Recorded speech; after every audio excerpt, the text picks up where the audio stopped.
This is spring edition 2023 of Editors Roundtable. This is an event I generally do for members of my premium course, the Editing Chef.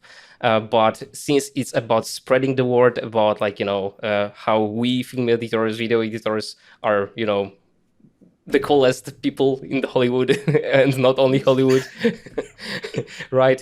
So it's live on YouTube for everyone to see and enjoy. And today I'm joined by 5 amazing editors that we actually had with Ricardo Cozzolino, right, on a Cut Review podcast. So it's nice to see all of you. All of you have like numerous credits on IMDb, but I will just name one.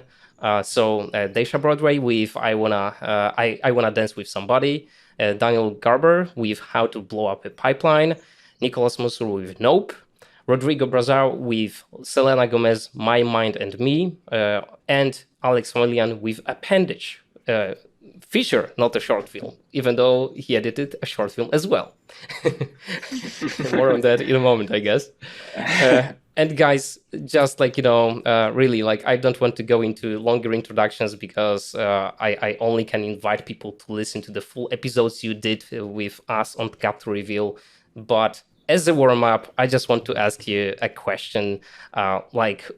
What releases this year are you most looking forward to? So, Nicholas, you're first on my screen. So. I'm first up.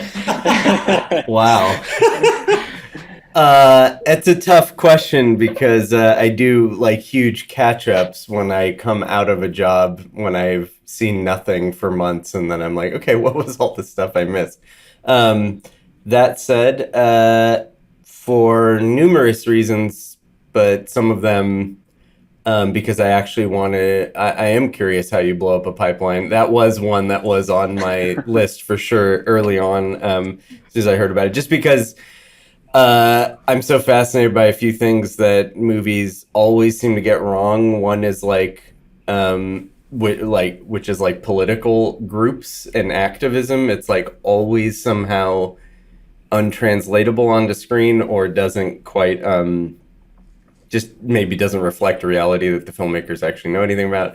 Same with like music performances and like university classrooms. They're like always bad. But I watched How to Blow Up a Pipeline, and I thought it was really refreshingly realistic from my experience and understanding of the kinds of people and things that go on and debates and ethical dilemmas that happen with that. So anyway, that was one. That's the first one that came to mind. So I'm glad I got to saw it. I'm not sure. I have to go back and look at what else is coming out this year. Oppenheimer will be cool just to see what Hoyte van Hoytema did, since I got to work with him on Nope, and I'm always curious about that. That's cool. Daysha, how about you? I was excited to see John Wick 4. I was really excited about that, and I got to go to the premiere, which was awesome. And but I think coming up, I'm excited for the new Indiana Jones movie because it actually looks good.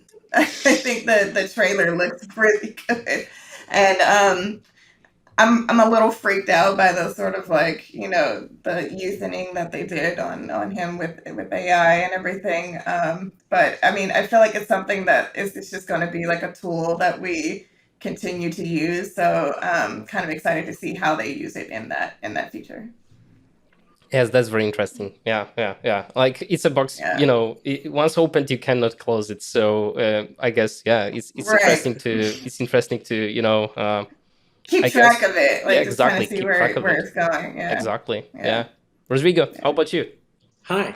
So I think it's coming up, but I'm very excited to see The Little Mermaid, because I think it's a movie that I really enjoyed when I was a kid, and I really like it. And I wanted to see how they dealt with all those new characters being like real animals, for example, like the fishes and the crab and all the stuff. And I think it's going to be a very beautiful movie. I have a tendency to like those like very pretty films, but I don't know, because I really also enjoy a lot of the original animated film, so I'm curious to see how they handle that transposition to real life. So it's gonna come in, like, I don't know, I think in 2 weeks, right? So I really want to watch it. Cool. Daniel. Oh my gosh, I wish I had a better answer to this. There are so many things I'm excited about, but I think a lot of the things that I'm really looking forward to seeing are things that have already premiered on the festival circuit and that are just slowly making their way to theaters, or some of them are already out and I haven't seen them yet. Like I haven't seen Joyland yet, which looks amazing. I haven't seen Past Lives, that also looks great. So very excited to check out some of those. Very cool. Alex. How to Blow Up a Pipeline was definitely on my list. I really enjoyed it. I'm glad I got to see it before this. But that was definitely one of my more like anticipated releases of the year. And then this movie, I actually don't know if it's still in theaters. I definitely missed it if it's not, called Sick of Myself. It's like Christoph Bjorgli. I think I'm saying his name. I don't know if I'm saying it correctly. But his movies are like always extremely uncomfortable, but also hilarious and like present like a really unique like social satire that I just love wallowing in that like uncomfortable sort of feeling every time I see his movies. And I think this is his second feature. And so I've heard good things, but I wasn't able to see it yet. So I'm excited for that to come out on streaming eventually. Cool. I'll just mention what's mine. So I'm looking forward to Spider-Man Across the Spider-Verse because like the first part, Into the Spider-Verse, was, I don't know, it felt like it surprised me in a very good way. I didn't expect it to be as good as it was. So I'm looking forward to see what they did with another animated version of that Spider-Verse variation on Spider-Man. Yeah, we'll see. Okay, guys, before we move on, I just want to describe how it's going to work. So basically, we have 3 sections. The first one is where I will basically ask one question that everyone will answer, right? And there will be like 3 questions, but a question, and then everyone goes through his own, version of the answer, right? In the second part, we just have the conversation, and the goal is that you basically can ask the questions that you are curious about, about others' work, right? And in the first section, we basically have Q&A, so people inside the Editing Chef, but also on YouTube, can ask their questions. So if anyone has a question, just drop them in the comments. There probably won't be many, but still, we want to get them. So that's the last section, right? So we can move on, and we'll start with the first general question to all of you. So this question was actually asked in the first edition of the Roundtable by one of the people from the NSHAF, and it's a question about your biggest mistake as a film editor in the edit suite, right? And what have you learned from it? And we'll go in the other direction now. So, Alex, you're the first on the line. Oh, great.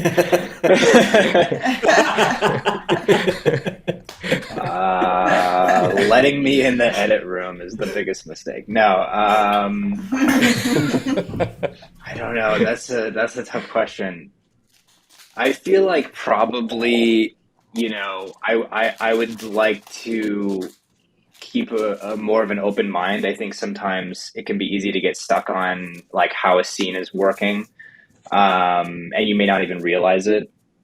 And so I feel like, I don't know if I can point to a specific example, but I feel like just in general, my mistakes might be getting tied to a piece of a temp cue or temp music, or the structure of a scene, or maybe even the structure of a sequence.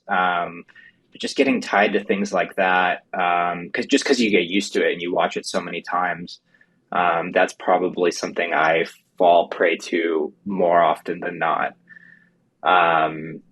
What was the second? Was there a second part of the question? Yeah. What have you learned from that mistake? So I guess in this case, the way you answered it, I'm curious to hear how you overcome it, because I have this struggle as well.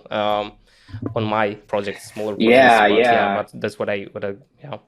I think, showing people edits is like huge, or having people in the room and just watching it and like feeling their energy is like a big thing. Or just like watching sometimes I'll just make an export and watch it on my phone, like in my bed or, in a different room or something like that. And somehow that changes the perspective on the scene sometimes, which can be really helpful. And I've also just learned to like have a bit more of an open mind, where I feel like sometimes an executive or someone might watch a cut and I might, I think earlier in my career, I would have been like, like sort of resistant to a lot of things. But now I've really learned to be like, okay, like, this, they said something, it might not be working perfectly, or maybe, the sequence before might not be setting this thing up perfectly. But I think, it's just made me want to have a bit more of an open mind about all of that stuff. And, you can really change things around until you picture lock. So it's just about, I think just having that willingness, not getting too crazy, but having that willingness, is important. Yeah. I always like think about that Da Vinci quote, right? The piece of artwork is never finished; it's only abandoned. So you have to. There is a point where you have to say like at it's some enough, point right? you have to call it. Yeah, you just have to call it at some point. I mean, sometimes you can just tinker and tinker and tinker. Yeah. But like, I don't know if I can ask a question, but like, in How to Blow Up a Pipeline, like, I'm so curious, like, there's so much building that happens in that film.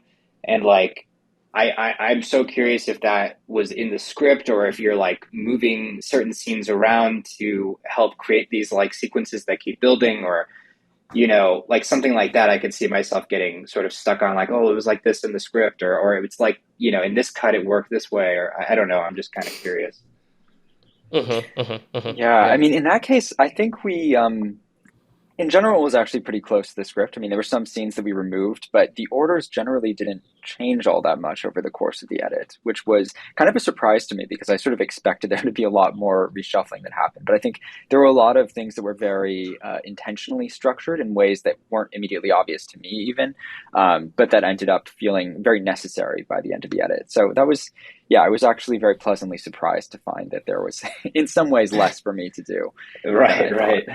But yeah, what you're saying also totally resonates with me. I think the idea that you can very often get set in your ways, or like once you've gotten to a certain point where it works like 70%, you're like, I don't want to break this thing that is like 70% of the way there, even if breaking it is the thing that is absolutely necessary to get it to like 95% or something. And I think a lot of the time I feel like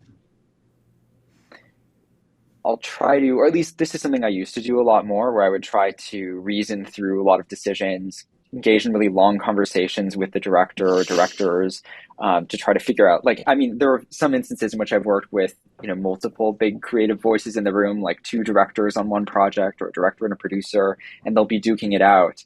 And I'll like attempt to reason through the different approaches to the scene and say, well, I think this one is going to be better, and I would side with this person over this person. But at the end of the day, there's really no substitute for trying things out. And so often I've found that I've been really surprised by things that I thought really wouldn't work. There was a short documentary that I edited where the director really wanted to try split screen. And I was like, that's not going to work. I really don't like split screen. I mean, maybe De Palma can do it, but like, I'm not going to do that. And she was like, just try it. And I was like, okay, yes, I trust you. I'll try this out. If we don't like it, we can throw it away. And it was great. And I ultimately loved working with the split screen technique in that situation, even though it's something that I'm ordinarily not that drawn to as a device. So yeah, I think I've really tried to open up a little bit more and talk less and just try to cut more. Yeah, I think it's one of the editing commandments, right? Just try it. Just try it instead of like trying to talk it through. Yeah, at all costs. We live in an age where, it's just so easy to do that now. It's like, why not? We don't have to cut the film and paste it and do all this stuff. Yeah, or do the whatever, the optical stuff for split screens and all that crazy stuff. So it's like, more often than not, it's worth just trying it. Yeah. Exactly. Daniel, to add to that, like, do you have any, like, mistake in the past that you recall, that you learned from? Do you have something like that? Like a specific mistake. I don't know. I mean, I guess I think that a lot of these things end up getting corrected over time. Like, I don't think that I've had any mistakes that have been set in stone. It's more like, Hmm. I mean, as Alex was saying, just being resistant to a certain approach. And Yeah. that my resistance was the mistake more than anything Hmm. else. Copy that. Rodrigo, how about you? So I think you could say a lot of like technical mistakes, but I don't think that counts. But there's a lot of technical things you should do while editing, like especially organizational stuff that you have to do, like have a lot of your sequences duplicated and remember to save something here and there, especially because you can always come back to something. And I think in the beginning, I might have been too eager to just do it and you just keep editing the same sequence and then it said, uh-oh, I think I just lost everything I did and I want to go back to that and you don't have Hmm. it. So, but also it's in a more like creative way. I agree with what Daniel and Alex were saying, more in a sense of understanding that there's a creative voice besides yours in a project, it's usually the director and the producer. And sometimes you can really disagree with them, but you have to meet them and do the best of what they want this film to be because it's ultimately their vision, and that sometimes can be a big mistake because you just keep fighting and instead of trying to see what they want this to be, and it's usually good because that's the main creative voice in the project. So you should meet them there and try to do the best of what they want and not just what you think is the best. So Hmm. it's remembering that you're not the director of the film. It's good sometimes. It's hard, but you got to remember that because it's important to make the best film possible. Otherwise, it's just going to be something between what you want and what other creative voices will want instead of being a cohesive thing. That's definitely going to be Yeah. better. Yeah, I recall this line from Cut to the Monkey, Robert Negard book, where he says basically you want to be a filmmaker who edits, right? But at the same time, that's something that like I'm thinking as well. Like you never want to come across as an editor who really wants to be a director, right? Because that's a red flag for the director, for the producer, right? So while you want to be a filmmaker in general with your approach to editing, right? You don't want to be the guy who tries to push his idea, through Yeah, or something like that, right? Mhm. yeah. Yeah, yeah. And there's a lot of psychological thing, I think, and also interpreting and understanding what a director wants. It's a hard job, and I think it's the best thing. One of the best things an editor could have is just like a good perception of what a Hmm. director really wants and make it as they want it the best way possible. Yeah, It's hard. ideally, we know it better than they do, right? About what about I don't what they know. want, about what they want. I mean, I don't right? We know. know better what they want than they do. You know what You I mean? said it. Not in a. Yeah, I just realized it may Rodrigo sound doesn't want like. to go on record saying Depends. It Yeah, depends. I do have to think how Sometimes to they're frame it right. differently.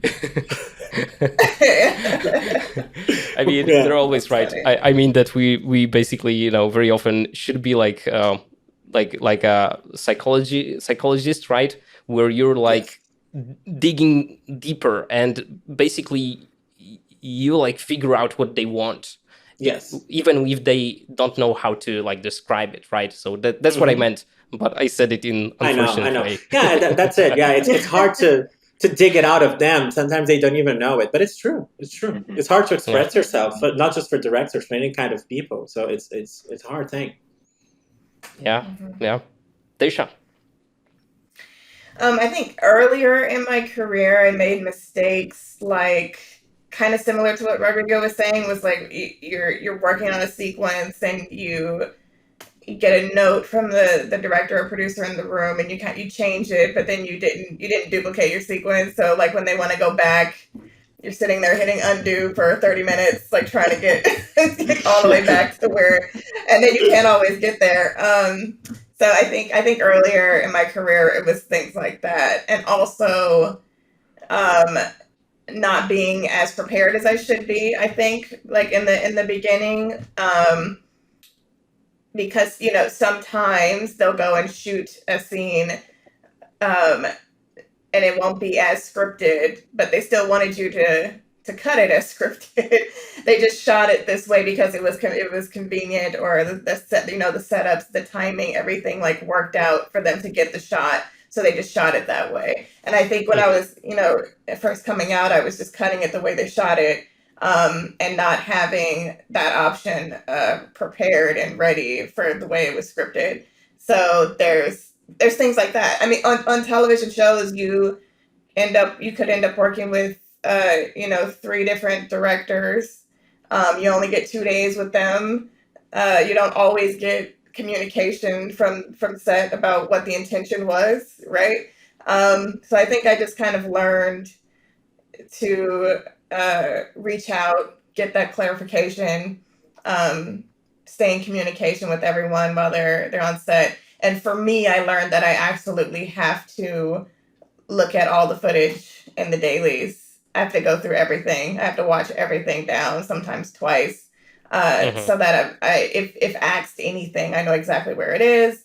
I've seen it. I'm never surprised by didn't we get a take where it was like this? Like, I'm like, yes, you did, and I have it, over here. So I think that was my biggest takeaway very, very early on in my career.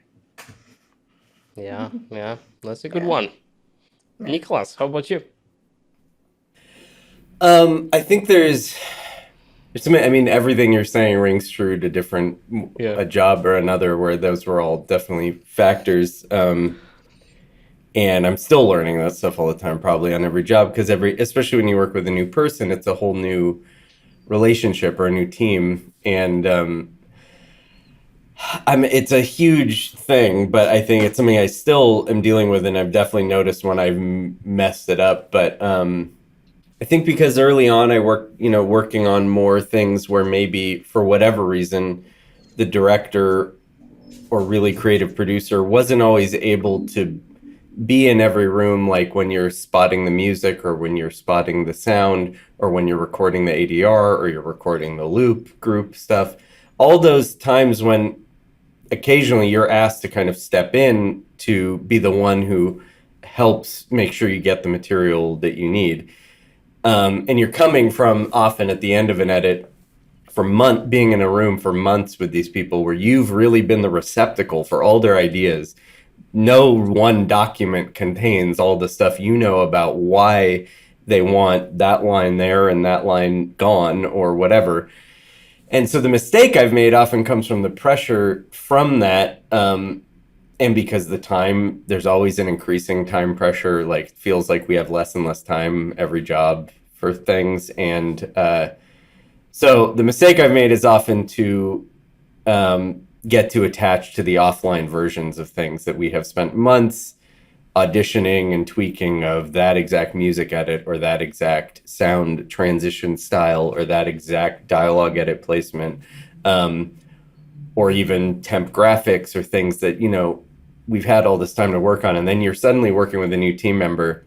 And I've had to learn a number of times that yes, it's a hard thing to negotiate, that I do have to make sure that when I'm the one who knows something and I'm in the room, I'm conveying it, but I'm also not trying to control the input of a new collaborator and shutting down any of that input. And I've been rightly critiqued by directors for being like, okay, like you can you can step back. You don't have to worry so much about that. Like, yes, I liked what we did in the edit and it's good and we have that, but I'm also curious what they do without knowing all that stuff. And the answer to that is actually a weird one, because I think part of it is just like better listening and realizing like you set the tone a lot, especially on a feature, for how the whole team works together as the editor. But then also just work-life balance is a huge thing, because I'm so aware that when I haven't been respecting or taking care of other things and a movie is taken over, that's when I get the most, that's when I can potentially become the most control freaky about the finishing and how it's going, because it's everything for me at that moment is the movie at that moment. And the passion's good, but the inability, the inflexibility is not good. So yeah, that's probably. I love it. I love it. Yeah.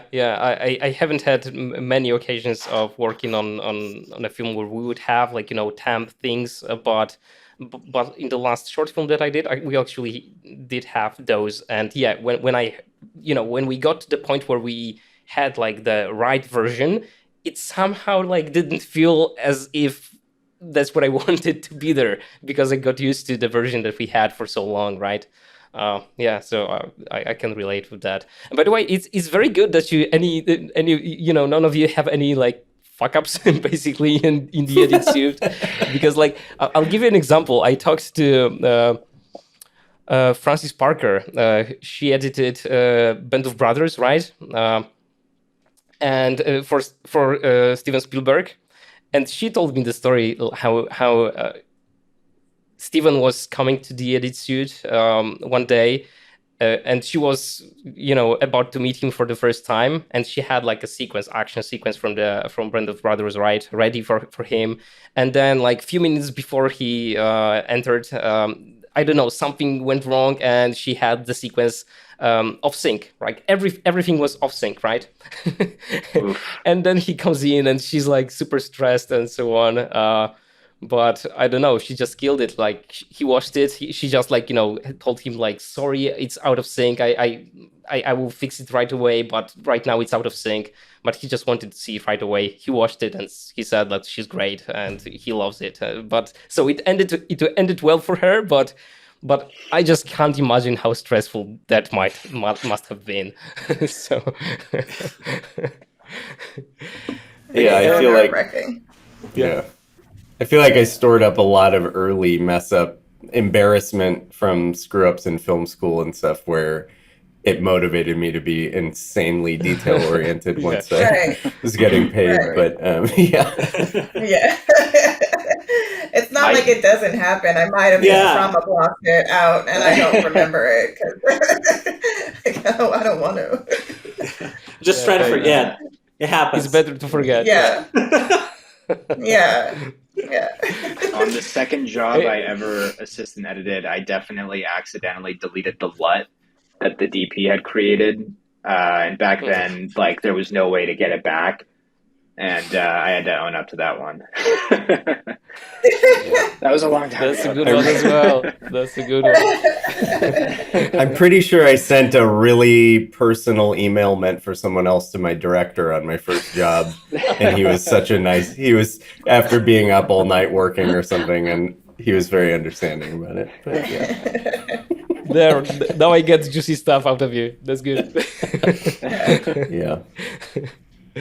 Okay, and the second question is a little bit more technical, I guess, but I'm just curious because, like, last time I asked about like the approach to creating like select reels, things like that. But another thing that I'm very curious about is the choice of a shot size, basically. So let's say you have like a full coverage, right? And you're rough cutting a scene. And I'm just curious, what's your approach when choosing, what sizes of the shot you will use to, tell the story throughout the scene? There are films that are like push it to limits. For example, like a small feature that Simon Smith edited some time ago about a pandemic, actually, COVID-19 pandemic in the UK, titled Help. Uses like close-ups from the very beginning. Like it uses close-ups almost throughout the film, right? But like generally that doesn't work this way. So I'm curious, what's your approach when you have full coverage? How do you tackle that? And once again, we'll go from Nicholas this time. I mean, I think about things like this a lot in terms of like, okay, can I start to generalize and come up with rules that will help me, or for discussing with other people and comparing notes. But the truth is, job to job, it's so different, project to project. And I guess that means I'm always looking for ways to really, I mean, based on being an audience member of things, like I think I tune out or am less engaged in things where I can't sense the intention behind these choices. And so I think I'm always looking to, early on with conversations with the filmmakers, or from my own read of the material, or from early cuts I give them, or seeing how they shoot the first few scenes and dailies that I get, to figure out what kind of intentionality we can give to these choices early. So if it's a scene, you know, sometimes the answer is dead obvious because you can just tell from the dailies that like all the love on the shoot day went into the close-up. The other ones, they only did 3 takes. They never got the performance right. They're really dialed in the performance or the close-up, and there's just no question that the performance in a certain kind of scene has to lead. Because to do otherwise would tell you when you're viewing it that the intention is that the performance is not that important here. It's more about the frame. It's more about the rhythm. It's more about something like that. So I guess I'm always looking for the logic behind the choice first before I try and apply my own logic to that. And try to be bold early with those choices to find those answers, because I'd rather send 3 cuts that they go, no, not at all, than 3 that they're like, all right, that'll be fine for now. Because I learned so much from those failed experiments where I'm like, hey, I didn't use any of your coverage. I just stayed in the wide the whole time because it seemed like a really powerful way to convey this idea. And they could be like that thought, but not right for that scene. And then we move on. And hopefully by the end, there's some kind of consistent logic that emerges from the edit and those choices. But yeah, I can't say I have a rule for that. Yeah. Cool. Actually, I totally agree with that. Yeah. Daysha, how about you? I mean, that was a really great answer. I don't. It was. I I agree. to follow that. Yeah. I feel like I usually start a scene at the end and work backwards. Or not even necessarily the end, but where I think the scene is about. It's like, what is this specific scene about? And I give the most love and attention to that moment. And then I'll go and build the scene around it. So that might be, the big thing about this scene is the close-up.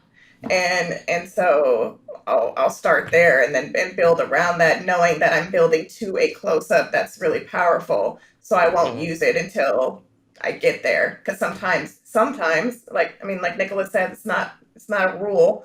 But sometimes it is more powerful to hold on to that close-up until that a very important, impactful moment. The same thing with sound, right? Sometimes it's more important to just have the scene just incredibly quiet, and so that when the sound kicks in, it's even more impactful, and it feels important, it feels intentional. So I think that it's the same with shot sizes for me. If I'm trying to reveal the scope and scale of a room that someone's walking into, I won't show it to you right away. I'll wait until the perfect moment to cut to that wide, as the character is seeing it. Sometimes maybe you don't see it until the character is seeing it. So it's all based on the story, based on the scene, and the intention of that particular scene.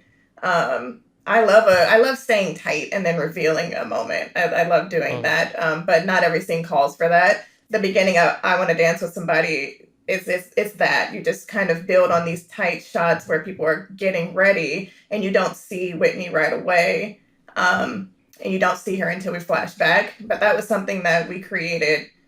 It wasn't scripted that way. It was something me and Casey created when we decided we needed a new opening to the film. And so that was totally about shot selection, size selection, and a lot of those shots I used were before they called action and after they called cut, because they didn't actually shoot it that way. It was just something we were building. but knowing that all the shot sizes kind of had to be tight, so you could, but then there's all this other shot from behind the stage where you want to see how big it is, how many people are in that room, so that you can feel how intense it is. And then you go out on her and it's really tight, so that I feel like I'm with her. It's all like, it's complicated. I mean, you know, what we do is so complicated. But it's all just case by case, I would say. Yeah, that's great. But I love that you mentioned that. Like, I've heard some editors like saying that like they build a scene starting from the end, or as you said, from like the moment of transformation in the scene, right? So I love that because. Yeah. I don't know. Like initial idea for most editors is to start things chronologically. So it's nice nice to think about that idea of like, making those decisions first on the most important moment in the scene. Yeah, I love that. Yeah. Rodrigo, how about you? Do you have some? Yeah, I think I think it's the same, similar. Like you have to think when it's a scripted thing, like how character is feeling and what you want to pass to the audience. So it could be something more if you want to have a close up, not just if it's an important moment, but what you want to translate with a close up. Sometimes something they're feeling, or sometimes wide shots will translate it better if you want them to pass something like they're lonely or in a crowded place. So I think it depends on what the intention is. It's more not just the intention when they shot, but the script intention or the performance. Because obviously, like Nicholas was saying, sometimes if you have a performance that is better in a close-up, you got to do it from there. Like, you had to build the scene around that, like Daysha was saying. But it depends. If you can move things around, it's good to choose something to translate what the character is feeling to. But like in documentaries, because that's what I've done a lot of script in the past, but now I'm doing mostly documentaries, and that's a different thing because you usually don't have that option for you. Sometimes you do. Sometimes people are shooting like 2 cameras, but usually you don't. And like you're saying, what I tend to do is like when I'm looking through the footage, I choose like, okay, this is the moment that I want to have in a film. I think I explained to you that when we talked, but like, and I have that moment there, and then I'm gonna build the rest around it. Sometimes the scene, sometimes the whole movie, and I think that will dictate sometimes the shots you're gonna need. Because okay, to go from this, I'm gonna need a wide shot, and then I have to construct it a bit because documentaries that it is like something real, but it's also very constructed in a sense of editing. So it's important to know what you want to keep because you usually won't have a different camera for that. So I need this shot. So what's going to come around it to make this land in the right moment? And it's like a puzzle. So it's good. It's a very different way from the scripted. But I like both. Yeah, that's for sure. And you don't have the coverage options, so that sometimes you do. Yes, okay, I get it. Sometimes you do, but in general, like it's a little bit different beast, I guess, right? Yes. But yeah. Or it's a very simple option, like it's not. I'm not sure if simple is the right word, but I meant in the sense that you usually don't have a team like with different cameras or shooting something like in a medium and close up. It's just like 1 or 2, and that's it. Cool. Daniel, how about you? Yeah, I mean, of course, I think these answers are all great. I don't have that much more to add beyond this. I think that one thing that often plays into this for me is also just wondering like whose scene is it and whose subjectivity am I trying to be aligned with? And sometimes what best aligns the audience with one character's subjective experience in that situation is very different from what you might expect. And so I think that generally questions of shot size have to do with how the character is perceiving things within that scene and trying to evoke that as much as possible through the precise sequencing of shot sizes. Yeah. Alex, do you have something to add to that? I mean, yeah, I was gonna say actually a similar thing to what Daniel said. I think it's all about the perspective of just like whose perspective is the scene from? Is it from multiple perspectives? Does it switch in the middle of a scene? And I know, like on Appendage, there's like a perspective switch that happens in the film, and we wanted to make sure that that character's perspective was being captured throughout the film, so that when it eventually did switch, like it didn't feel like too jarring. So sometimes it's about, you know, remembering things like that as a reason to cut to that character. But even like in terms of like building, since it was a horror film, I think in terms of building scares, kind of what you were saying, Daysha, with like, when do you reveal the wide? You know, like there's a moment in Appendage where the lead character gets home and she's like, had some stuff to drink and she's having an anxiety attack, and there's a shot of a couch, like kind of a wide that reveals her room and the couch. And I think when I first saw that shot, I was like, why is that shot in the movie? I don't know what we can do with that. And then eventually it was about realizing, oh no, like this is what she's seeing. And then, so then when you cut to it and she's staring at it, it's scary. You don't know what's under the couch. And it's sort of creating this sort of like this moment of, you're seeing what she's seeing. So yeah, I think it's just, it's all about the perspective as much as possible. Perspective. I worked on a thing where the cinematographer did not like to shoot traditional close-ups. He was not into that, and we tried to honor that as much as possible originally, but then we screened it. We did a test screening, and the audience could not connect to the character like at all. Like they're just like this is fun, but I don't understand. I don't know who I care about in this, and so we had to go in, and I had to create different sizes in post, which is like sometimes great. Basically blowing up the shots.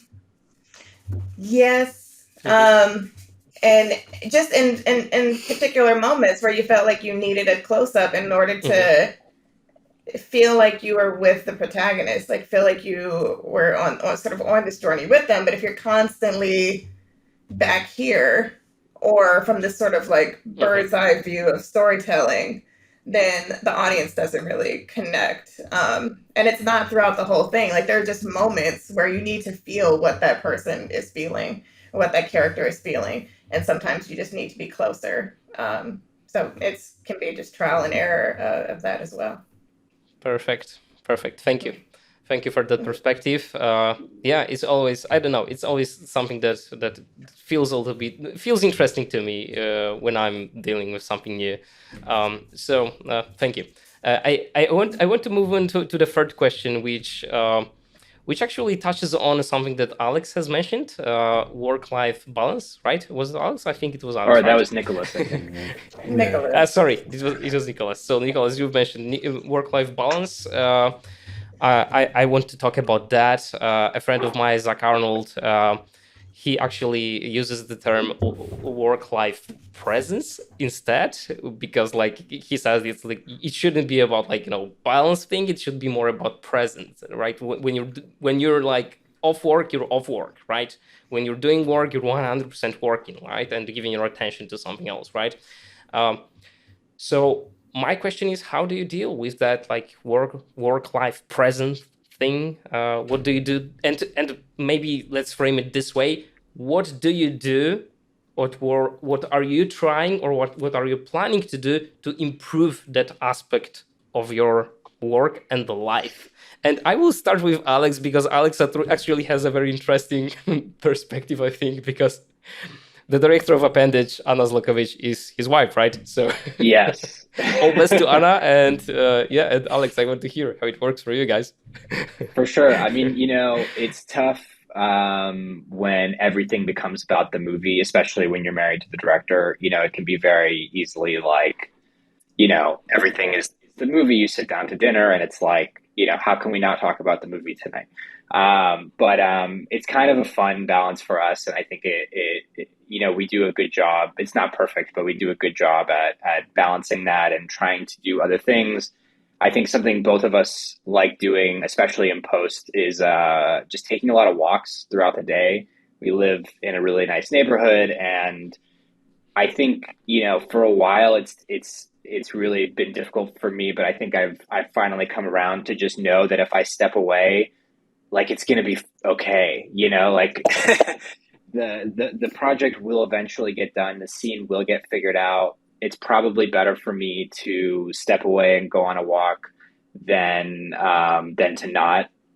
I think sometimes I used to get just obsessed about like I'm just gonna sit here all day and you know just not do anything and barely eat and just try and finish this thing. And when I went to, we filmed Appendage in North Carolina, and we brought our dog with us. And so I had the dog with me in the edit suite. It was just the two of us. And so it was really nice because I got to walk the dog like 4 or 5 times a day. And it was just a great break from being like just so sucked in to everything. And so I think the main thing is just knowing that it's going to be okay. Like I just have some type of faith in myself now that it will get figured out. And, I found that I haven't even needed to pull crazy hours all the time like I used to when I was younger. Maybe because I feel like the time I'm actually spending working is like much more efficient. But yeah, that's kind of how it's been. And it's always a struggle. That's And good. hopefully on the next one, I can get Yeah. better at taking breaks and, also giving some time in the morning, do a quick meditation in the morning, do a stretch, do things for yourself. I found like if I can like cook breakfast, if I'm, if you're, at home or things like that can be really healing and nice. Yeah, exactly. Daniel, how about you? What do you do to improve that aspect? It's definitely something that I struggle with. Yeah, if anybody has this totally figured out, be sure to let me know. But it's definitely tough. I don't feel like I work quite as long hours as I used to, and I think part of it was just realizing that that was unsustainable. I think I might have felt earlier on in my career like, okay, if I don't know when the next project is coming, I can tolerate this for a while. But then for the past few years, there haven't been that long periods when I've not been working. And so I've sort of realized if I'm working really long days, I'm just not going to have an enjoyable life ever at this rate. So I'd better get used to working at a pace that I actually think is sustainable if I don't have regular breaks built into my schedule. So Yeah. I've been trying to maintain some boundaries around work in that sense. And I think part of it is also just working with people who are generally pretty reasonable and trusting, and people who understand that the changes that you make between the hours of midnight and 4 a.m. are probably not going to make or break the film, even if you feel like it's actually, important to convince somebody. Like if you're showing a cut to the producers, for instance, I agree it's best to put your best foot forward, but I think that more bad decisions have been made between midnight and 4 in my life than good ones. So generally, I just feel much more confident in hitting a deadline when I've put my pencil down at like 5 p.m. and I've been like, okay, does everything here look okay? Can I confidently say this is the cut that I want to share with people? And if I'm well rested and I can say yes, that just feels so much better. Yeah, that's so good. And by the way, I don't think anyone has it like figured out like 100%. It is a struggle. Like I think it's the only thing we can do is actually like accept that it is a struggle and it will be a struggle, and only like try to improve it, right? With every job, I guess. Rodrigo, Right. what do you plan to improve that aspect? I think it's I don't know, I don't have a plan, so but I think it's important for us to, because sometimes obviously it's the schedule's fault and or the producer or something, but sometimes it's our fault too. So I think it's like we're saying, like I wanted to do this, I wanted this to make the best thing, to keep working and doing something when you kind of should not. So I think it's important to remember that it's a job. It's not it's nothing beyond that. Obviously, we all have passions in what we're doing, but at the end of the day, it is a job. It's not your life. You're not defined only by that. So you have to remember that's a time to start, there's a time to end, and that's how jobs are. and that's what you're being paid for to do. Some things that would ground you more in the sense that that's what it is. Because being a creative job, it's sometimes you can mess things around and be very passionate and connected to what you're doing, because that's how you do a good job. It's like a good editing, a good work. That's how you do it. So it's hard not to be like that. But you have also to remember that sometimes you can be draining yourself like while you're working, because the ideas won't be the same. It won't be as good. And I think it's a snowball effect. It's just going to get worse and worse, like Daniel was saying. So it's good to just respect boundaries. And I think when you respect your own boundaries, people start to respect them too. So if you're always there to do that extra stretch, people will always count on you to do that extra stretch. And when you don't do it, it will be worse than if you usually really try to stop. I'm not saying like, yeah, just quit, like go away, like from the other. Sometimes you can't, right? But usually in a normal Tuesday, you should just, I don't know, leave at the time you're supposed to. No, That's what I try I to love do. it. I It's think not always... that like, yeah. If you don't respect your time, no one will. Yes. So I mean that's a great one. Yeah. Daysha. Oh, I'm really bad at that. I think I get like obsessed about the thing I'm working on, like truly obsessed. And I just did my first theatrical feature, and so I was even more obsessed about getting it right, you know? There are things every weekend I try to be like outside. I try to go hiking or the beach, around nature, like fresh air, do something that is at least like physically healthy, or even on that film, I tried to ask the crafty when they ask you like, what do you want stocked and stuff, I'm always like, we need fruits, we need like this apples, bananas, like something, or like clementine, something we can just grab really easily and eat that isn't chocolate, but also chocolate. But also chocolate.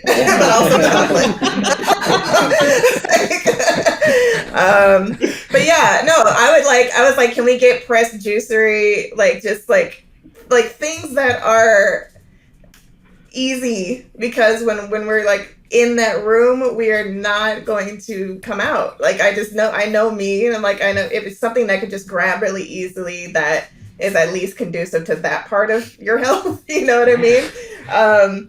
But I'm really bad. I think I was grinding so hard at the beginning of my career that I was just racking up credits and constantly working, and no hiatus, no break, just go.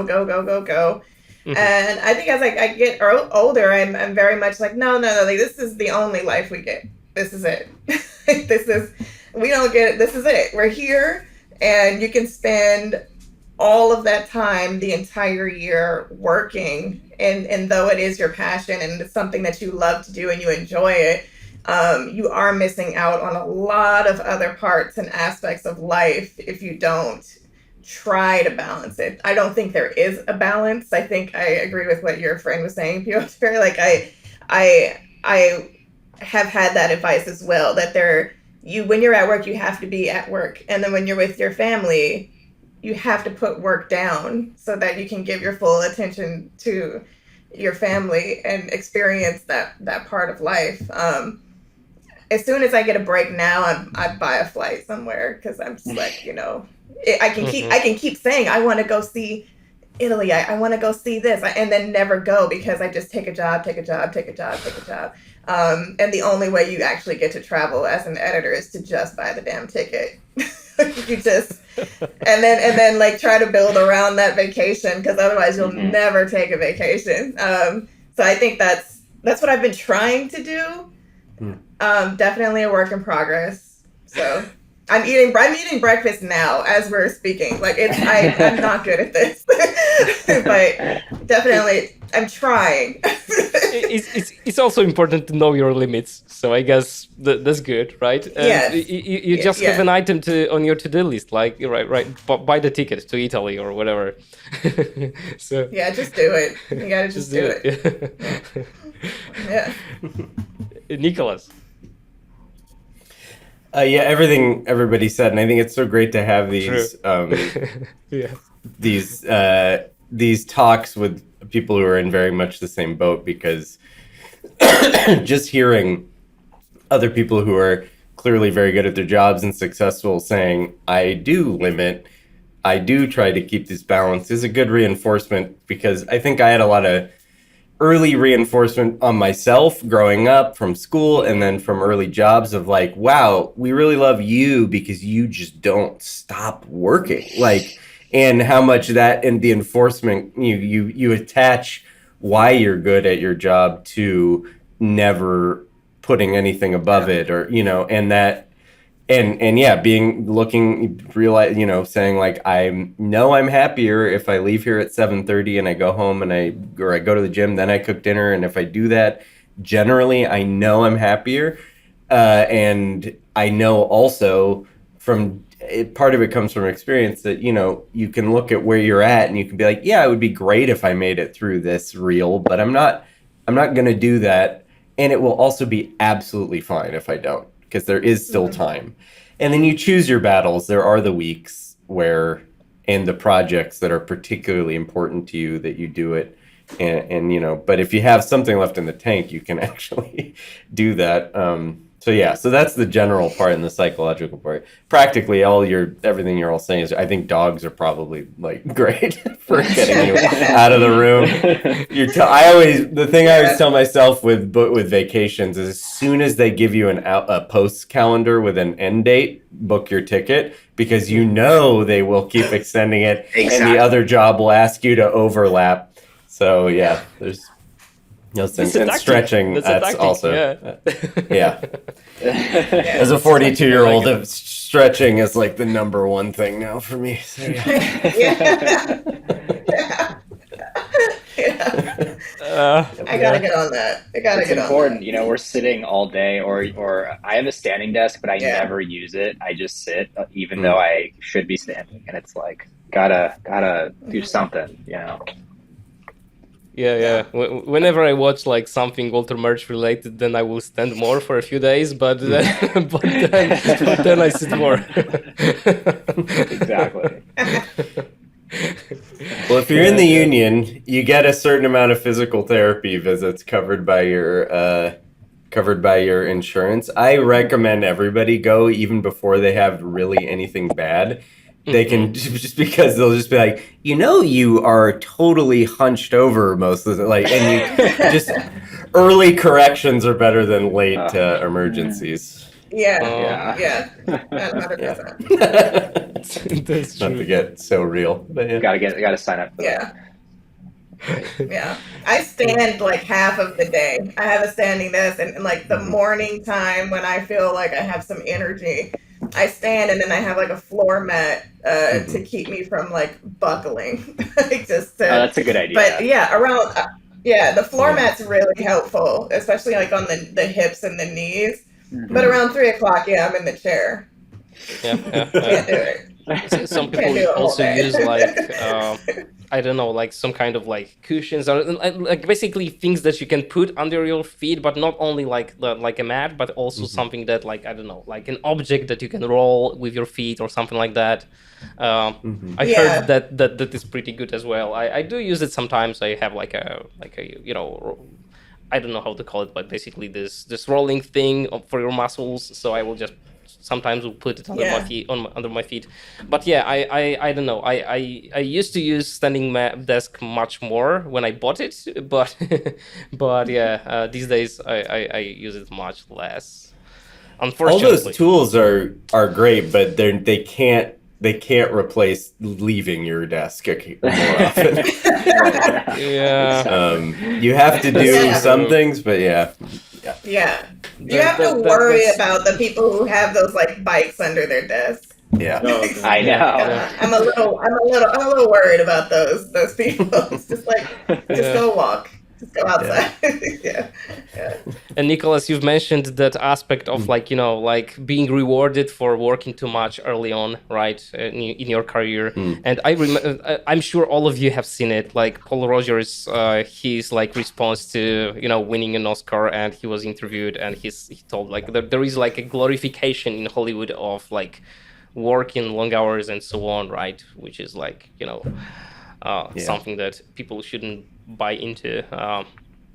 Anyway, it's good to have that conversation, I guess. So that's why I wanted to talk with you about that question.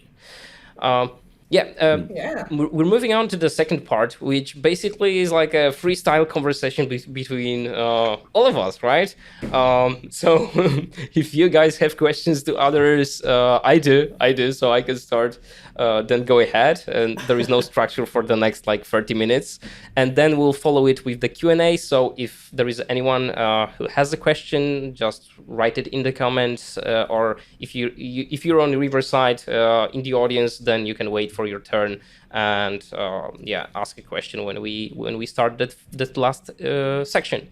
So does anyone want to start, or do you want me to I don't know. Maybe someone has like a prepared question to someone. Yeah, Alex, go ahead. I have a question. I'm curious, like so on Appendage, we didn't have the time or the money to test the film.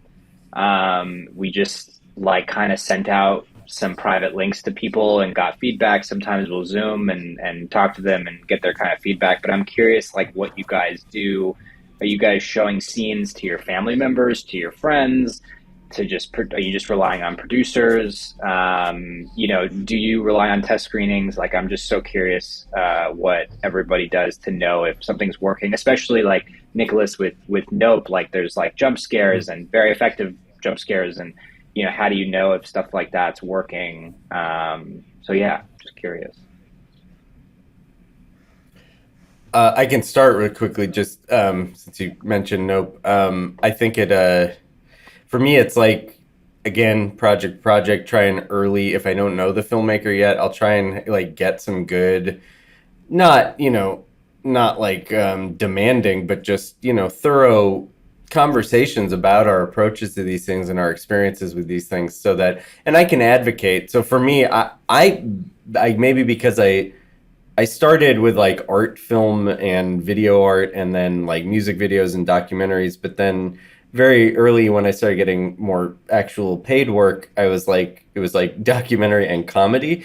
And so very early comedy became like, it was like so obvious that the version you come up with on your own in a room, or even two people in a room, is so different than how it feels watching it with other people. And so I think that showed me pretty early on that there is a value to it, where I think, there can be the flip side opinion, which is like, that's selling out if you're like market testing, focus testing your work. I think it's all in the interpretation of that and what kind of questions you ask of people. So, and who you actually care, how much you actually care as a filmmaker, or your filmmakers you're working with care what anyone else thinks of it. Because, with comedy or with horror, or actually with anything, if it works for you, that's valuable, because probably the most valuable thing, or you being the director or the filmmaker, if it's working for them, then that should give you like 90% of what you need. But then there is some element that's like, you do lose some objectivity about, you care about that character because you wrote it, you've been inside their head, but now that you're outside of their head and watching it, how much is that coming across to the audience? So, I think it's all about the interpretation of it. And it's like with studio notes or notes from people coming at it as more of a viewer, you have to look for the spirit behind why people are reacting to things and think about, is that something you want or not? And with something like Nope or Us, there's a lot of mystery in those movies, that there are very good questions and good confusions people have watching it that are very much the intent of Jordan when he's making them. That's the stuff he wants people to be debating and talking about after. Don't want to answer that, but then there are other questions where people could be like, well, why did he do that? And that's not one that he's interested in. So that's the kind of thing where you just have to find the spirit behind people's notes. And I think it can be very valuable as long as people don't start taking the control away from the filmmaker with that. Right. With those responses. And it's a political thing for the producer and the director to decide, do they even want to open up to that? For sure. So, yeah. Sorry, Yeah, test screenings can be like really fun or the worst time of your life. Like I had never done one in like full. I think with I Want to Dance with Somebody, we over-tested it like 4 times.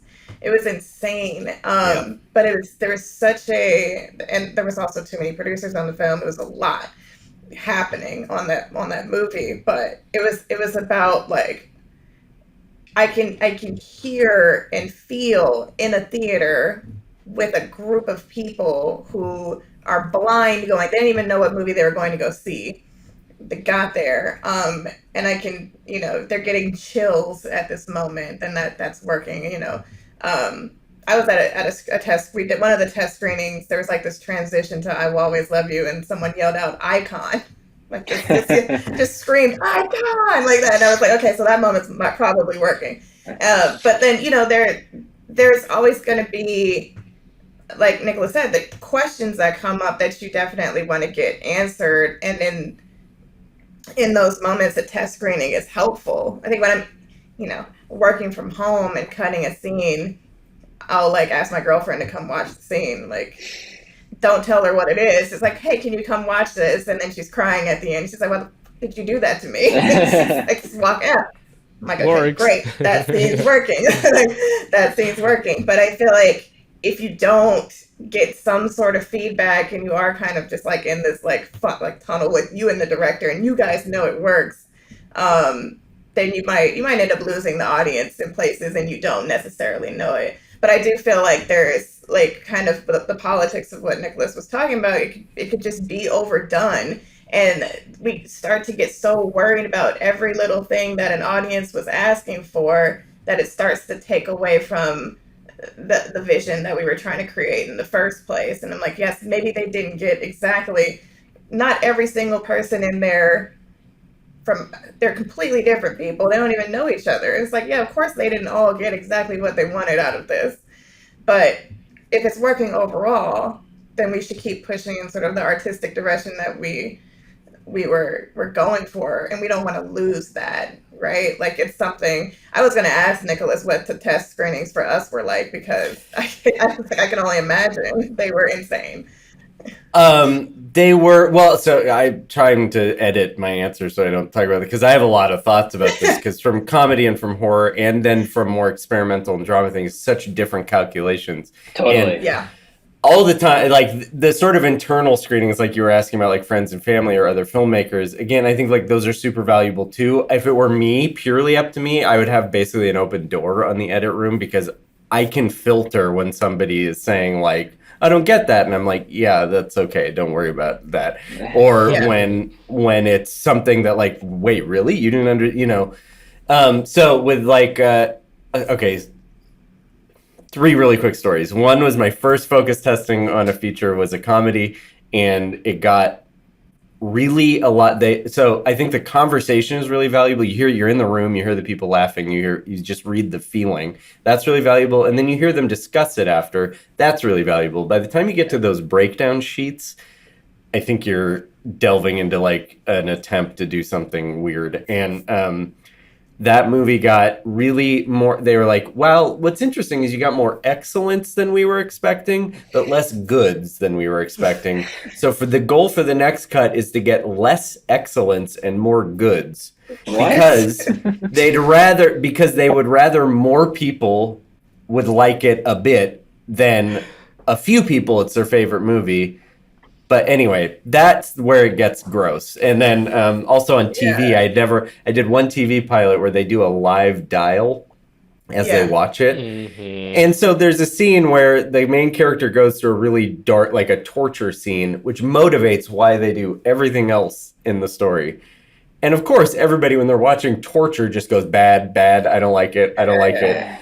And so the studio is like, we might need to cut that scene. It's like, no, please, you understand, that's a human reaction to the character you like going through something bad. That isn't, I don't like the filmmaking. So anyway, and then with us, I think with us was really valuable because the production design, the script had the underground world described one way. By the time they went through everything of this building the sets, doing all the set dressing and all of that, it went a different way.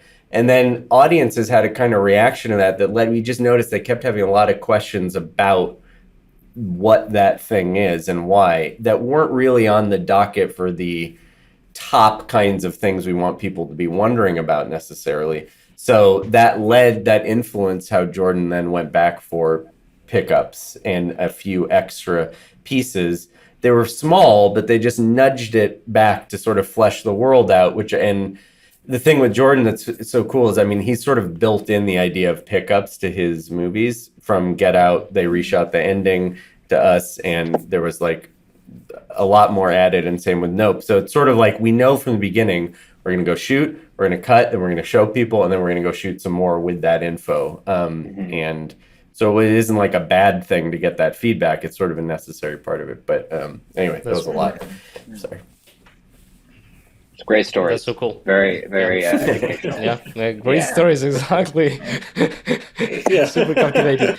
Daniel, did you have the screenings on how to blow up a pipeline?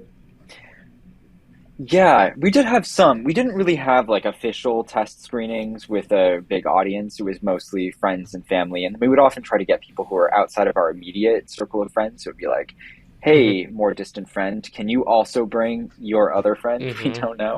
And that was really helpful, just to get people who weren't going to be really nice to us just because they knew us. And a lot of these screenings weren't in like very controlled environments, but I found it very helpful. I think Daniel, the director, really likes having test screenings and really likes knowing how things are working for different people. And he loves to just like interrogate audience members after screenings. Which is often very useful. I find it very helpful just to get many people's different reads on things. But of course, it's kind of a love-hate relationship. Like, I want the feedback. I need the outside perspective. I don't totally trust myself. And yet I also just want everybody to like everything all the time. So, you know, I don't really want to hear what's not working, but also I know that I need to hear it. I find it very difficult to do anything comedic without having a test audience, and that was something that was very difficult during the pandemic. I worked on a comedy called The Drop that was I had a lot of fun working on that, but it was tough because we never actually got a live audience in a space. So the director and I would have to just try to be as fresh as possible and try to drag, like, you know, a friend or a partner in or something to watch with us, just to like remember what it's like to laugh with somebody else while watching this stuff that at one point we found funny, but that by the end of the edit we were like, is this funny? I don't know. Could be really boring at this point. I don't know. But yeah, I guess one thing that I struggle with test screenings too is that even though I don't really like having all of the metrics like excellent versus good and trying to read too much into that data, I actually do find written responses very helpful, because people always give you their kind of unvarnished opinions before they're influenced by other members of the test audience. And a lot of the time when we've had these kind of talkbacks after a screening, there will be one voice or two voices who end up dominating the conversation. And sometimes they'll like implant thoughts into other audience members' heads that they didn't actually have while watching the film. Like, one audience member will say like, I was very confused by this moment. And then everybody else will be like, huh. I wasn't consciously thinking about that at the time, but come to think of it, if I go through and actually pick this apart, I don't really understand that thing. It's like, well, I actually want to know what was occurring to you organically, like before this guy over here said, I found this confusing. Yeah. That's true. Like people, they say that this is like the disadvantage of like brainstorming, right? Because if you have like a large group of people trying to brainstorm something, usually the people that are like kind of like louder, they will actually like lead the conversation, and sometimes like, you know, create like a box around the ideas, and instead of having like a lot of, you know, perspectives on the problem that they're trying to brainstorm, basically it limits to a few people that are loud enough to get their ideas through. So I guess that's like a similar thing. Yeah, I don't know. I find it interesting, Nicholas, that you say that like you're very.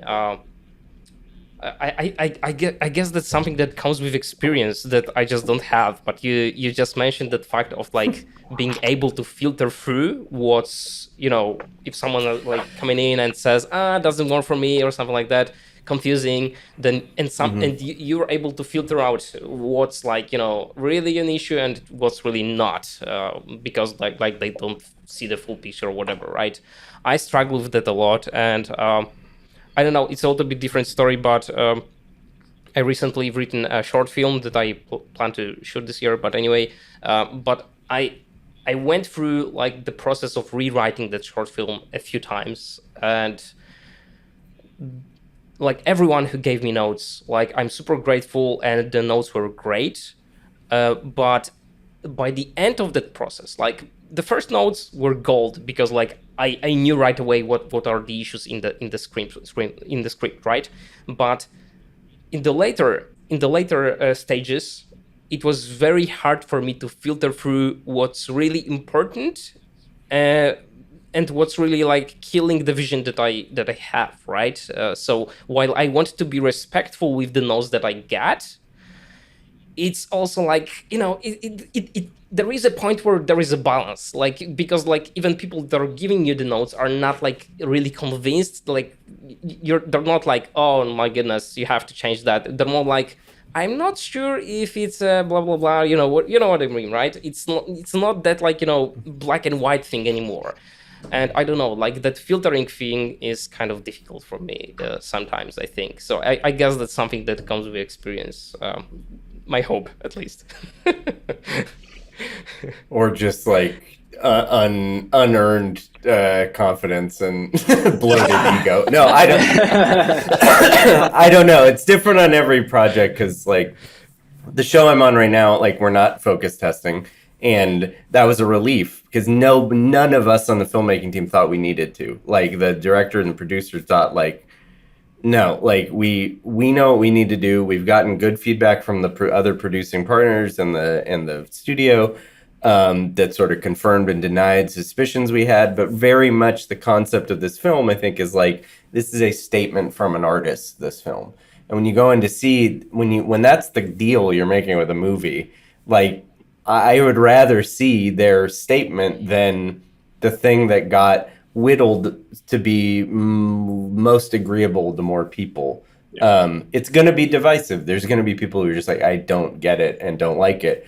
But that's sort of the deal on this one. And that's not true on other movies, where the whole point is to be part of some popular conversation. And if you're just speaking the language influently and people can help you figure that out, that can only improve the communication of the thing you're doing. So yeah, I don't know. But yeah, the notes, I mean, studio notes are very tricky, and you have to negotiate see how your directors and producers are handling that input. Because you can't just be like, see, they didn't get it either. I was right. We do need to put that at the beginning necessarily, because, but you really want to, though.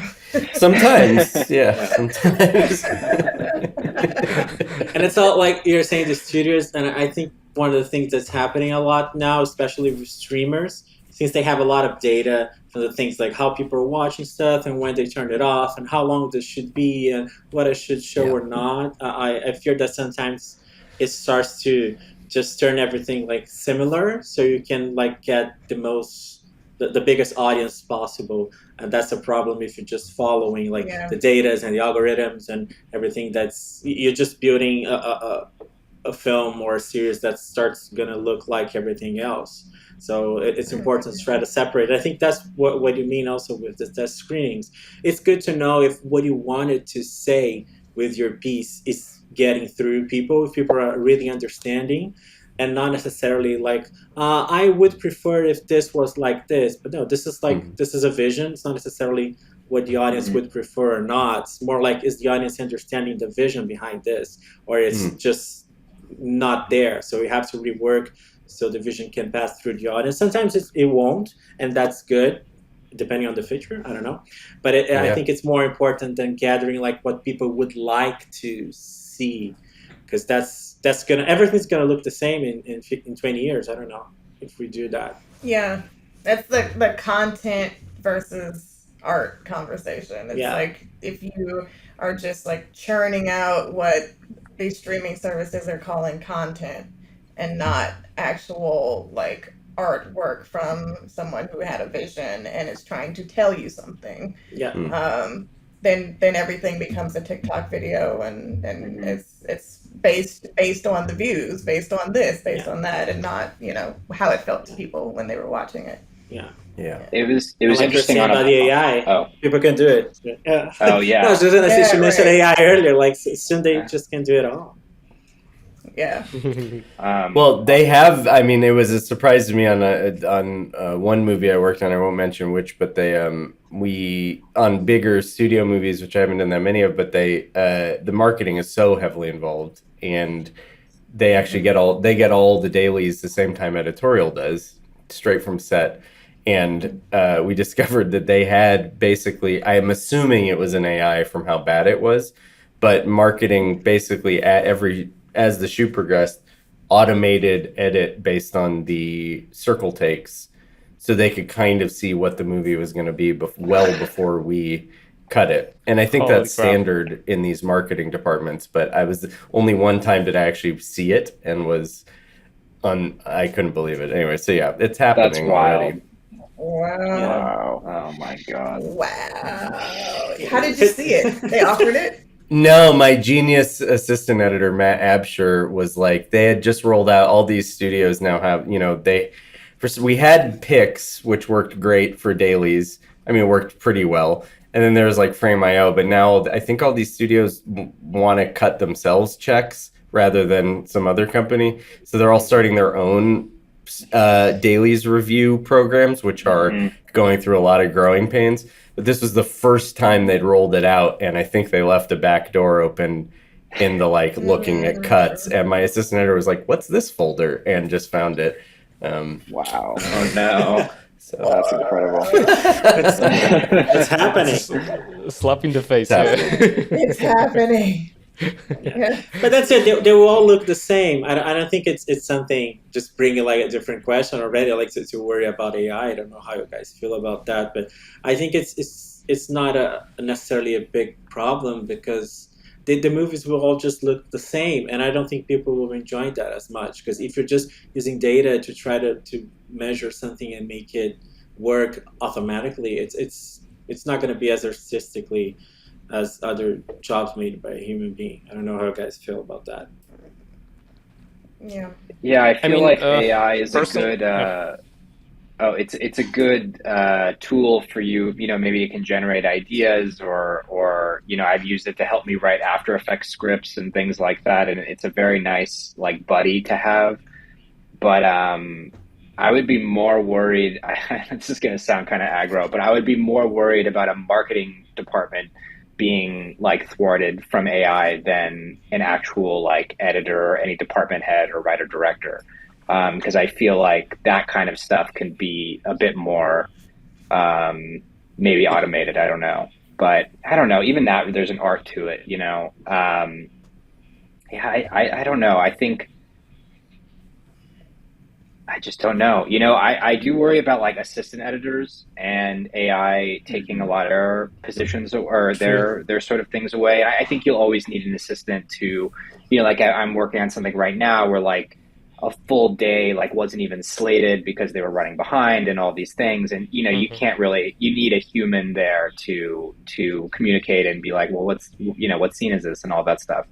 But I do think that it could definitely help with a lot of the legwork in terms of syncing and logging. And transcribing, I use it for Adobe's, transcribing tools uses AI, and I use it and it's amazing. It makes everything super easy to find a line. So, maybe it's short-sighted, but that's how I feel about it now. Hopefully it doesn't get too good at editing. I mean, personally, I think that it's gonna be better, and it's gonna be probably better to the extent where it's scary at some point at least. And I don't know, even talking to Walter Murch about it, because I did ask him about this aspect when I interviewed him a few months ago, and he seems to be worried about AI, and he said to me something like, "I'm glad that I worked when I did." So I think the future is a little bit scary, but at the same time, I just think that people like to connect with other people. And like, for example, music, I don't know if it's a good example, but I think like, creating like, I don't know, some kind of like music could be automated for a long time, I think, to some extent at least, creation of music themes or songs or whatever, right? But still, it doesn't stop the inflow of new artists, because people want to have other people to connect with, to to relate with, and so on. And my hope is that directors, writers, editors are still those people that people want to connect with and want to have that interaction. And while there is actually, I don't think I have doubt that there will be like huge consequences to the industry. I still think that we're gonna adapt. Basically, we're gonna adapt, and it's not gonna. It doesn't threaten like editors who are storytellers. It doesn't threaten them directly, in my opinion. Right.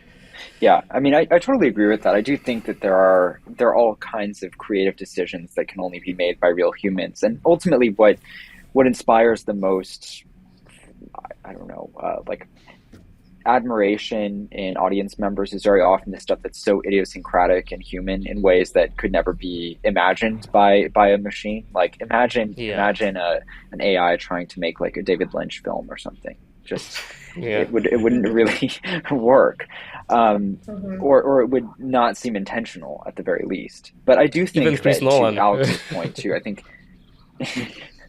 think that what is scarier is the idea that it might be harder to have a sustainable career as somebody who starts as an assistant and then works their way up into the higher echelons. Like, how do you get from just starting out to being an established editor working on projects that are really creatively rewarding if a lot of that labor has been outsourced to an AI?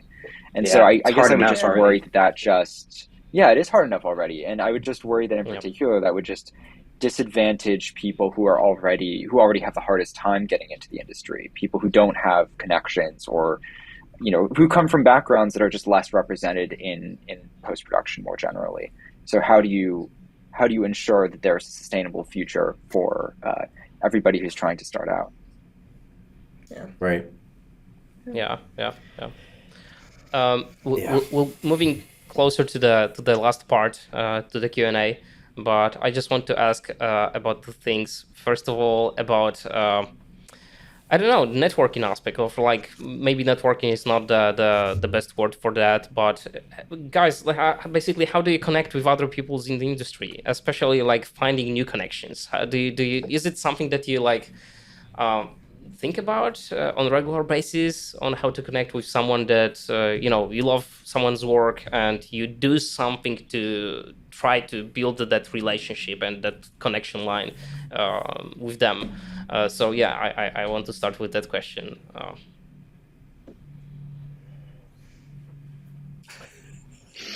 I mean, I know that I know that I have to kind of program myself to sort of check in, not let too long go by that I haven't really kind of checked in and thought about what kinds of things would I like to be working on if I really could work on anything, to watch things like that, to see who are making the things like that at any given moment, and then when and if I am in a conversation that's come around with meeting somebody, like either I'll try and go to screenings with the Q&As and things, or I'll try and, but based less on career, like in terms of just like the money part, although that's obviously real and we have to, but also just on like things I'm actually interested in, finding people who are interested in similar things. And I'm also just I'm such a huge advocate of just the cold contact, reaching out. I think I've almost never gotten an email from somebody being like, "Hey, just wanted to say thought this was great, good work, that I was like, block, don't do that. I'm always happy, even whether anything comes out of it or not. So I tend to think most people are too, probably. So, yeah. And then, I try not to be too passive about, since I've worked with an agent, to just be like, what do you guys have for me? Because obviously they have their own agenda that might not line up exactly with what I would like to be working on. So, but it's tricky. It's hard because we are all in rooms on our own so much of the time. But I'm working on a show. I live in LA, but this movie is in New York, and I wanted to come do this because it's a different group of people in the sound, in the post producing. There's other producers I haven't worked with before. So, but this came after years ago. I had a general meeting with the person who runs this production company that's making this movie. So it took years for anything to happen from that general meeting. But I'm glad I did. Yeah, my career kind of started and scripted from general meetings and just telling everyone I saw or spoke to that I wanted to get out of reality TV and start doing scripted television and try to get into film. So I had to be sort of my own advocate at first and just, go out and be very vocal about it so that anybody I met, if something came up that they thought I would be good for, they knew to think of me. It's all usually like through some sort of personal connection. And if you don't have that personal connection, then you have to kind of go out and meet new people. I got, everybody kind of gets into the industry different. Our paths are all different. No one kind of like got in the exact same way. I think people, especially assistant editors, tend to think, oh, I have to do this to get my hours, and then I can get in the union, and then I can do this, and then like they're, the steps sort of thing. But I just applied to work on a reality show, and I got it. Like I just put in my resume on the computer and I got the interview. And it was unheard of to a lot of people. But then, once you get in there, it's about what you do when you get in there. You just need to get in the room. You need to, meet as many people as possible when you're in the room and show that you're somebody that they want to work with again. And not just because of your talent, but because of a lot of what we do is interfacing constantly with a few people, and communicating creatively what we're trying to express. Then people have to kind of like you because you spend a lot of time with them. So there's that part too. But I think that I got general meetings with people who worked at HBO that led to other general meetings, that led to other general meetings, that led to more general meetings. And it's just, you don't know if it's going to lead anywhere. But similar to Nicholas, I ended up on the season 4 of Insecure, and I had met with the producer on that in season 1. It's like 3 years later, I ended up on the show, so it's like, you never know who is going to end up where. I kind of like to network across, because like, yes, I could go like reach out for every producer and every director I've ever wanted to work with, but other editors, the PAs, like everybody's just as important to network with and kind of like build a sort of community of people who you like. And even post producers, like you never know where they're going to end up. And this is obviously in the television world, but you never know where they'll end up and, think of you when they have their next project. So yeah. It's making a friend as an adult, which is awkward as hell. Like, just, like trying to make friends like over 25 is just weird. Like, I feel like, but it's something that's like built into our career path. You just have to figure out how to do it. Yeah. Nice way of framing it. Yeah. Just a reminder, so if anyone has questions, especially people from the editing staff, you can call in. There is a button at the bottom to call in, and then you'll have to describe your question very briefly because you will repeat it anyway once you're in. And before we do that, if there will be anyone, we'll see. But I just want to ask, like, Alex, I want to ask you a question because Appendage was your first feature, right? Was it? I'm just making sure. Our first narrative Yeah. feature. Not first narrative yeah. feature. Sorry for that. Yeah. So Yeah. my question is, how was the experience different than you expected, basically, than you imagined? I haven't edited a feature myself. So I'm just curious. Totally. It was awesome. I really, I loved it. I've been wanting to do this forever. I've been wanting to do like a feature forever. And so it was, it was great. Anna and I have written a couple scripts together. And so I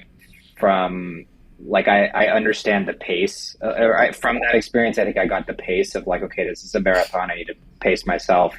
And understanding how many scenes there are and all these trajectories and all these things. I think the writing together really, really helped me get into that world really well.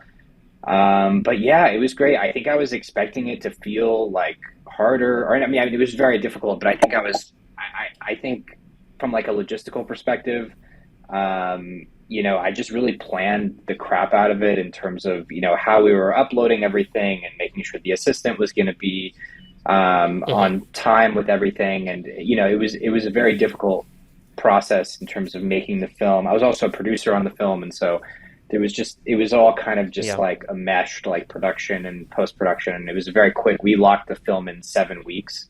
And so because of the studio's timeline and budget, which was really fast, and so it all just kind of like was like a whirlwind of like, all right, like we're just, I just have to do this and I'll come out on the other side kind of thing. I don't know. It was great. I really enjoyed it. I'm addicted. This is all I want to do now. And yeah, it was great. I really, really enjoyed it a lot. Amazing. By the way, it was very interesting to see the feature version after seeing the short film, because they're so different in a lot of ways. So it was fascinating to me how that story transitioned into a feature length movie.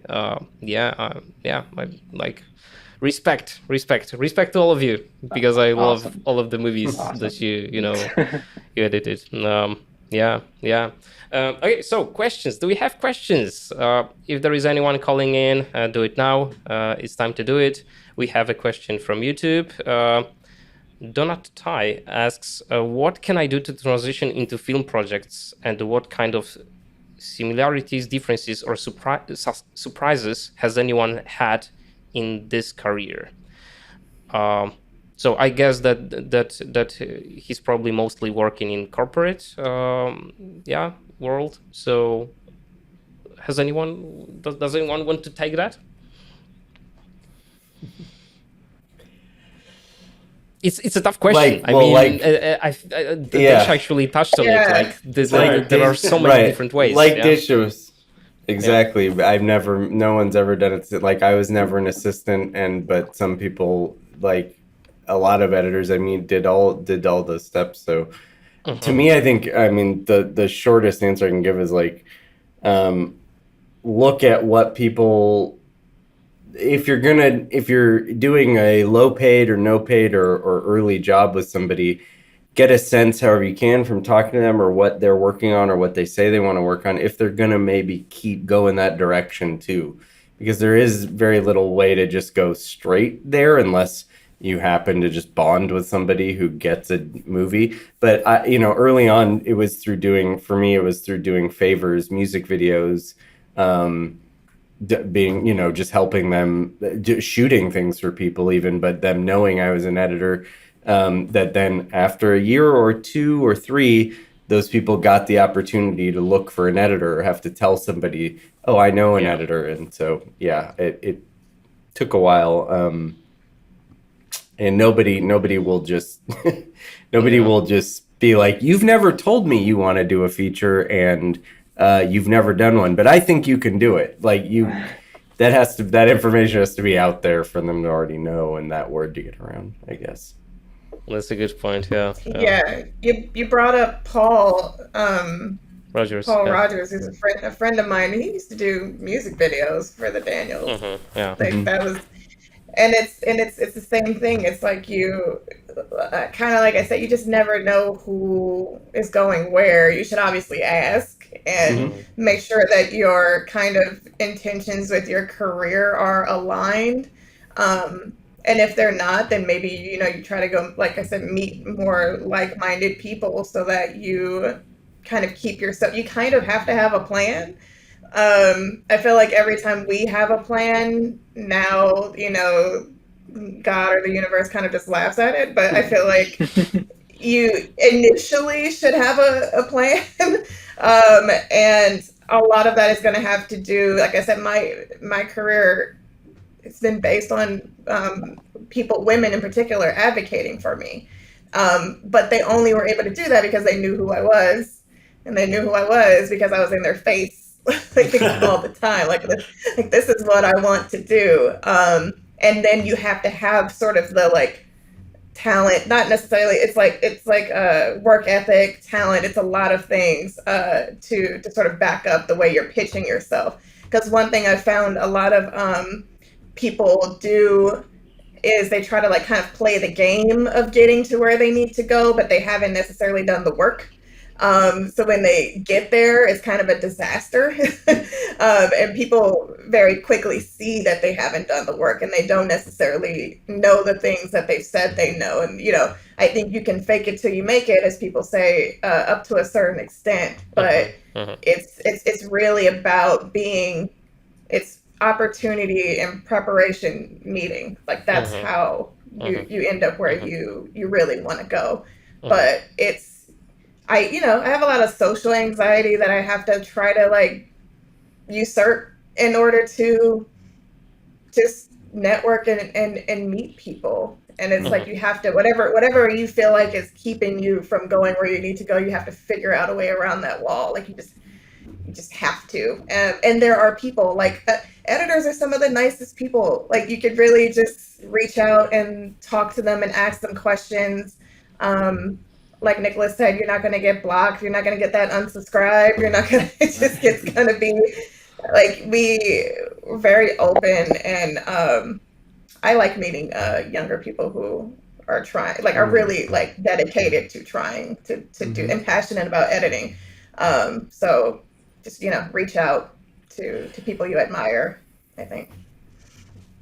And also like selfishly, just to add on what you're saying, like it's good for us also to be able to recommend people when we can't do a job. It's a nice thing to be able to say, I can't, but do you want recommendations? And if they say yes, if you know a few other people who are looking, I try to be as generous as I can while being honest with recommendations. So if you've sent me links to your work and I've seen them and we've talked maybe and like, and somebody has a job, I'll absolutely recommend you if I can actually believe you're serious about it and want to do the work. Right. So and I've benefited from that too, and so I think that's a huge part of it. Is starting out, a lot of jobs came from a group of editors meeting each other and being like, I can't do this, but you should, or Yep, that's a good point. I'm still at that point where I'm most of my work is still in the corporate world, and I've only like done a few projects, narrative projects. I mean,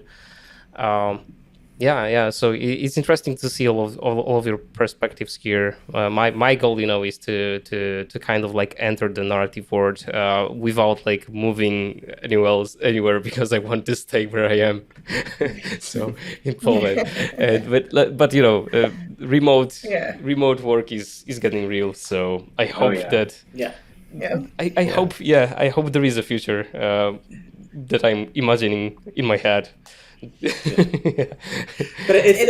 it's fun that you mentioned that the remote thing, because I'm not from here. I'm from Brazil. So and it was a thing that I wanted to do, like to move countries, not necessarily for work, but it was a different situation. I wanted to move, but what I noticed here in the U.S., because first I was living in New York, and I really noticed that was easier to land the type of jobs that I wanted to in Los Angeles. So that's why I moved to Los Angeles. So I know that, like you were saying, like it would be better. I don't know, even if I could do that from Brazil and stuff. But I noticed that being here made things easier for me, at least in the perspective of being a foreigner, not being American. I think it's different because I had a different career in Brazil. I have done a lot of jobs there. I worked for many years, but it's not the same to just come here and say, yeah, I have this experience. People will say, yeah, and I don't know. So it was easier for me to be in LA because I think the pond's bigger here than in New York. That's what I felt. So people are more willing to trust you, and then you, like Daysha was saying, you have to be ready when you have the good opportunity. If you're not ready, because opportunities don't come that easy, so you gotta be prepared, and then you can show really your work. But I felt, for me at least, everyone has a different experience, but the location where I was made a huge difference for the type of jobs that I got. Yeah. I know you don't want to move, but just giving my but I know you're right unique perspective as well. Yeah. So where is everyone? Los Angeles. Los Angeles. LA. Oh. Usually Los Angeles right now, New York. But currently New York? Yeah. Okay. Yeah, and Europe, Poland here, so a different part of the world.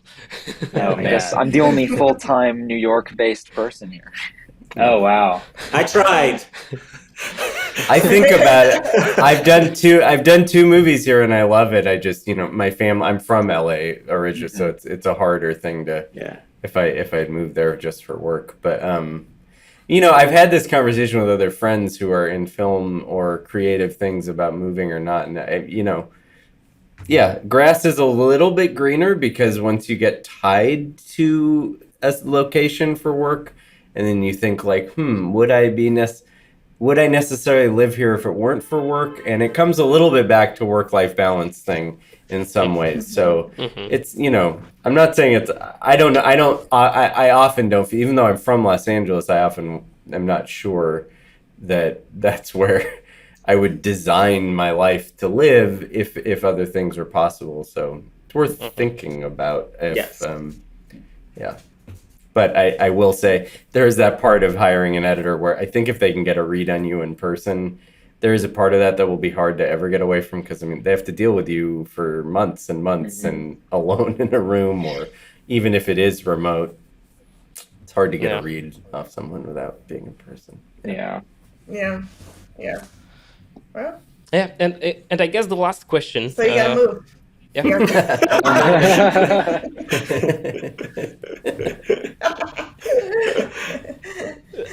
I'll think about it. Sorry. I want to. Well, let's do a trade. I want to go cut something in Poland. That would be nice. Yeah. Actually, I did edit a short film for a director from Greece, and he actually shot the film in New York. So, and he told me that his next project he does, he actually flies into Poland to edit it with me. So, Amazing. That's Yeah. awesome. Yeah. Hopefully, like, fingers crossed. I love this guy. So, anyway, the last question probably from Ricky. So he asks, how is the WGA strike affecting you guys? Well, I've been laid off. Friday was my last day. They shut down Post because the showrunner wasn't going to show up anymore. So it's directly affecting me. But I fully support them, and I think that things that they are fighting for are, and one of them is just AI, but I think they're really kind of fighting for the sort of survival of their careers, like in their positions, because of some of what I thought was really cool was the way that they were so transparent about the deal that they were trying to make, and they put up the exact points that they were arguing and the counters from the studios. It was very clear what was happening, and so it's been good to kind of see, like, okay, this is what the actual problems are.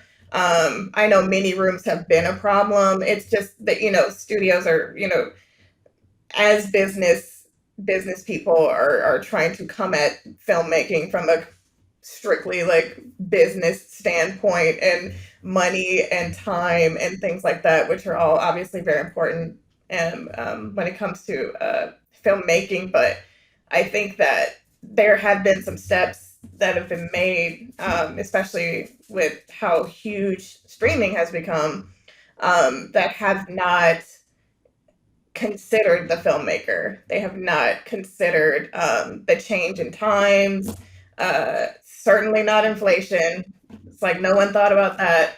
And I feel like the shrinking of time. I think Nicholas said earlier that it felt like every project he was on was getting the time we get to make it is shorter and shorter, and all of that is about the bottom line. But they do these mini rooms where they're creating scripts before they even pick up the show, and it's just like I fully understand what they're fighting for, and I think that our union is going to have to come at it harder when we come back around to this, because there are things like we talked about with AI that if we don't address it and set those boundaries as soon as possible, they could just kind of take off with it the same way streaming happened. It was like, well, let's see, we'll check in every year and see how streaming does, and it's like, okay, streaming is a multi-billion-dollar like thing and it's like no one who made the actual thing is getting paid from it. So um, long story short, I think the strike is going to like affect all of us, because what happens with them, what happens with the DGA, what happens with SAG, all kind of reflects what's going to happen with us as well. So I think paying very close attention to it to see what happens. Yeah, we're talking about it now on this movie, which is an interesting one because it is for MGM, but it's really a passion and project and artistic thing for the filmmakers, and they're both the writers. The producer and the director wrote the script together. So they very much want to finish this movie. They don't want it to go into anything, but we are in the middle. We haven't done our final ADR. So there's stuff that's like we're not, nobody wants to go around that. So it's an interesting case, but it's a tricky one, and everything Daysha said is right on. And I could talk a lot about this from my involvement with the union and stuff, but there's a lot of great people working really hard on it, both in and out of the guild boards and elected positions and paid positions, but we also have a legacy of a really defeated labor movement in the United States, and we have a kind of corporate labor structure that's very and a much more engaged younger group of people coming in who are like, wait, why does it have to be this way? Why do we negotiate separately? Why don't we all strike together? Wouldn't we have more leverage? And coming up against these historical limitations from the past 50 years of the labor movement that have made it actually much more favorable to the companies, the way all of this happens. So yeah, totally in favor of the strike. Wish we could actually leverage more because, it's clearly going more the way of the rest of the economy with they keep a few incredibly well-paid individuals at the top and then a growing lower base and no middle. And the middle's going out, and, my parents were in the industry, or my dad, and there was a bit more of a middle 20, 30 years ago that now, there isn't. And it's going to go the way the rest of the economy has if we don't do something. We should have done something last time. We should have done something the time before that. We should have. So, it's crazy, but they're making tons of money. No matter what they say, they are making tons of money. Yeah, and it's interesting. Like for me, it's not affecting me yet because the unions, they don't regulate documentaries. So that's also like a thing that I don't know should change because it's a separate genre, but it's still like people are working, just has the same problems, but the union, I feels like especially the editors guild, there's not that interested in documentaries, I'd say, to use a better word. And that's not good. I hope it changes in the future. But yeah, so there's no effect because documentaries, the Writers Guild they don't regulate really documentaries. So I'm working. It's bad. It's good. It's bad. It's bad because I wish they were more involved in it, but it feels like a genre more relegated to the side when it shouldn't. They're making tons of money with documentary now, the streamings, and it's a lot, and they should, I don't know, be more connected to that. I mean, documentaries are so much cheaper for them to make, and give a lot. You can get a lot of viewing hours out of a documentary series. It's really such a cash cow for them. But and I guess documentary editors are also. I'm also currently working on a documentary, and documentary editors are getting squeezed so much in this new, very corporatized documentary world. It's not nearly as, I don't know, like edgy and marginal as it once was. Yes, and I think that the union hasn't quite caught up with that reality yet. So I really hope they do soon. Yeah. Not at all. Well, it's crazy because it's crazy to me that documentary editors aren't considered an above the line position, and in fact, other editors too. It's crazy to me that we don't just share royalties on everything with everybody on the crew, but nobody talks about that other than maybe Matt Damon and Ben Affleck. But generally, exactly. That should be. But then it's even crazier that on a documentary you can be doing that level of creative input and not have a stake in the creative future of the thing whenever that doesn't happen. But I hope we get to do it again. By the way, 2 hours has passed like I don't know, like fraction of the time. I don't know. So thank you. I don't know. It's my definition of like having good time. How weird am I? Yeah, absolutely. That's good. Yeah, that's great. Yeah, thank you for having us. Yeah, thank you so much. Yeah.